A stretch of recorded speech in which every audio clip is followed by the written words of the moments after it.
Tuhan dan kami juga. Inilah Injil Yesus Kristus menurut Santo Matius.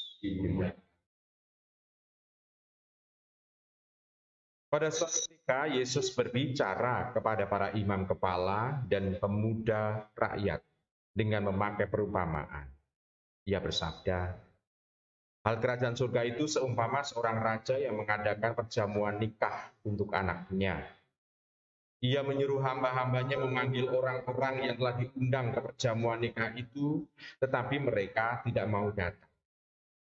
Raja itu juga hamba-hamba lain dengan pesan, katakanlah kepada para undangan, hidanganku sudah kusediakan, lembu-lembu jantan dan ternak piaraanku telah disembelih. Semuanya telah tersedia. Datanglah ke perjamuan nikah itu. Tetapi undangan itu tidak mengindahkannya. Ada yang pergi ke ladangnya, ada yang pergi mengurus usahanya, dan yang lain menangkap para hamba itu, menyiksa dan membunuhnya. Maka murkalah raja itu. Ia lalu memasukkannya ke sana untuk membinasakan pembunuh-pembunuh itu dan membakar kota mereka. Kemudian ia berkata kepada para hamba, perjamuan nikah telah tersedia, tetapi yang diundang tidak layak untuk itu. Sebab itu pergilah ke persimpangan-persimpangan jalan dan undanglah setiap orang yang kalian jumpai di sana ke perjamuan nikah ini. Maka pergilah para hamba dan mereka mengumpulkan semua orang yang dijumpainya di jalan, orang jahat dan orang-orang baik, sehingga penuhlah ruangan perjamuan nikah itu dengan tamu. Ketika raja masuk hendak menemui para tamu, ia melihat seorang tamu yang tidak berpakaian pesta. Ia berkata kepadanya, hai saudara, bagaimana saudara masuk tanpa berpakaian pesta? Tetapi orang itu diam saja. Maka raja lalu berkata kepada para hamba, ikatlah kaki dan tangannya dan campakkanlah orang itu ke dalam kegelapan yang paling gelap. Di sana akan ada ratap dan gertak gigi, sebab banyak orang yang dipanggil, tetapi sedikit yang dipilih. Demikianlah Injil Tuhan kita. Inilah Kristus.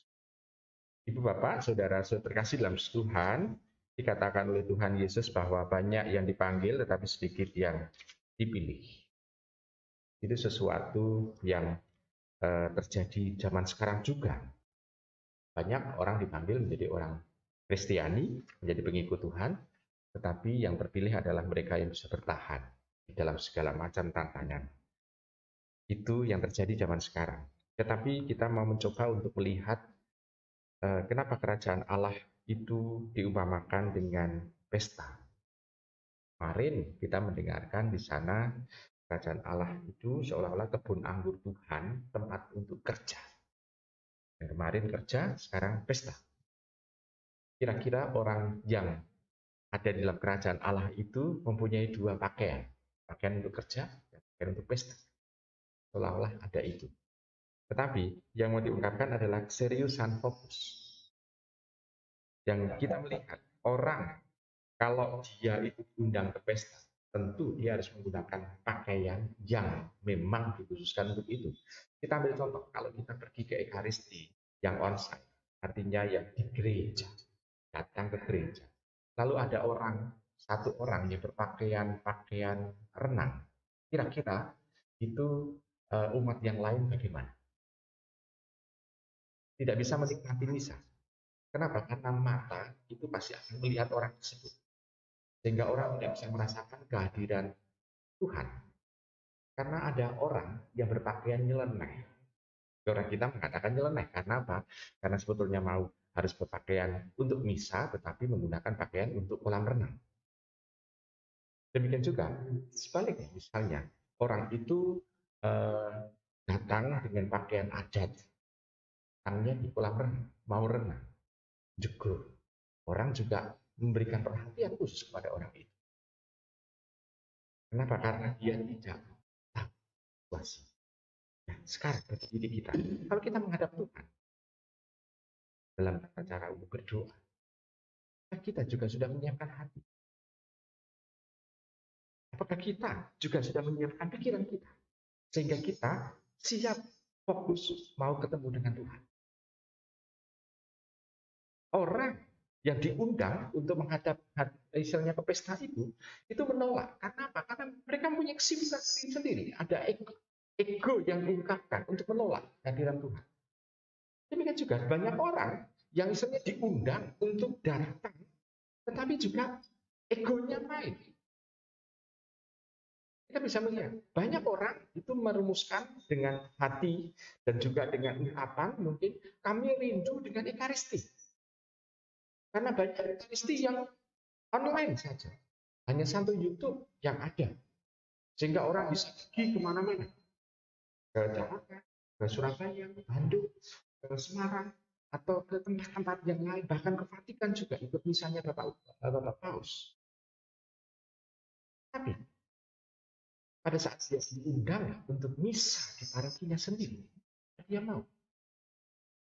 Egonya adalah, saya sudah nikmat itu kok. Ya enggak. Padahal kita bisa melihat bahwa dalam Ekaristi yang dirindukan bukanlah kemegahan atau kemewahan dalam Ekaristi, bukanlah hiasan gedung gerejanya, tetapi komuni suci. Yang dirindukan oleh banyak orang. Bahkan juga kita bisa melihat gereja-gereja yang tidak bisa mengundang umatnya datang, dia membuka juga kehadiran umat dari paroki lain. Bahkan seolah-olah memaksakan harus ikut ke paroki kami. Kadang-kala ada paksaan. Tapi kita bisa melihat karena orang yang istilahnya itu datang ke Ekaristi tidak hanya melulu merindukan Tuhan, tetapi lebih mau untuk egonya yang dimenangkan, maka orang itu seringkali hanya mendapatkan kepuasan diri saja, tetapi bukan kedatangan kehadiran Tuhan. Orang yang berpakaian pesta dan masuk diundang dan datang ke tempat perjamuan itu, dia akan sukacita. Bukan berarti sukacitanya adalah makan sana sini dan di meja, tidak. Tapi ada suatu relasi kedekatan. Orang yang tidak dikenal, kalau datang ke dalam pesta, pasti sukacita yang ada. Datang ketemu pertama kali, ketemu dengan orang yang baru ditemui saat itu, orang mengalami sukacita juga. Jadi orang dipersatukan dari berbagai macam bangsa, berbagai macam suku, berbagai macam bahasa, disatukan hanya dengan satu kegiatan, fokus untuk menghadiri pesta ini. Ini juga gambaran gereja juga. Kita disatukan dengan berbagai macam, dari berbagai macam suku, bahasa, atau tradisi, tetapi orang bisa bersatu, bersekutu dalam Tuhan. Maka kita diharapkan untuk tidak memaksa sendiri untuk bisa memasuki itu, tetapi kita harus meletakkan semua apa yang ada dalam diri yang disebut dengan egoisme itu di hadapan Tuhan. Biarlah yang mengisi pikiran dan hati kita. Dengan seperti itu kita akan bisa menikmati sukacita yang abadi di dalam Tuhan itu sendiri. Kita semua dipanggil untuk bersatu dengan Tuhan. Tetapi tunjukkanlah apakah kita juga dipilih oleh Tuhan untuk bisa bersatu dengan Dia. Kita mencoba untuk mencocokkan bahwa diri kita adalah orang yang dipilih itu. Selamat merenung.